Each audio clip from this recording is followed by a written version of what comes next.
Pour le trafic de drogue, 87 kg de cannabis ont été saisis. 1,6 g de cocaïne a été saisi. Un champ de chanvre a été détruit. 24 personnes cultivateurs, vendeurs et consommateurs ont été arrêtés. S'agissant du trafic d'êtres humains et la migration clandestine, 4 jeunes filles qui voulaient passer à l'Ouganda pour rejoindre Oman ont été appréhendées. Concernant la prolifération illicite des armes légères de petit calibre, un pistolet Tokalev, une arme Kalachnikov et 2 grenades ont été récupérées. À propos des crimes contre l'environnement, des filets de pêche non réglementaires appelés filets Maya ont été détruits.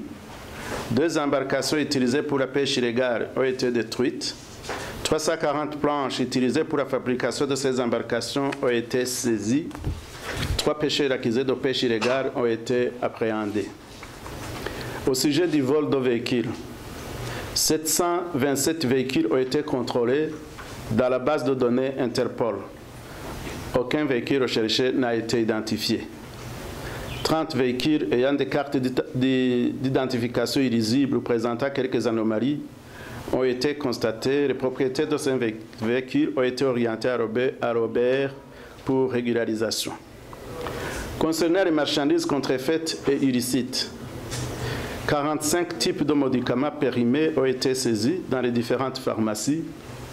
Il s'agit notamment de 144 boîtes, 325 flacons, 2034 comprimés et 763 ampoules. Pour le vol de câbles électriques et métaux non ferreux, 818 mètres de câbles électriques ont été saisis. Quant au trafic des minéraux, aucun trafic décelé pendant les 2 jours de l'opération.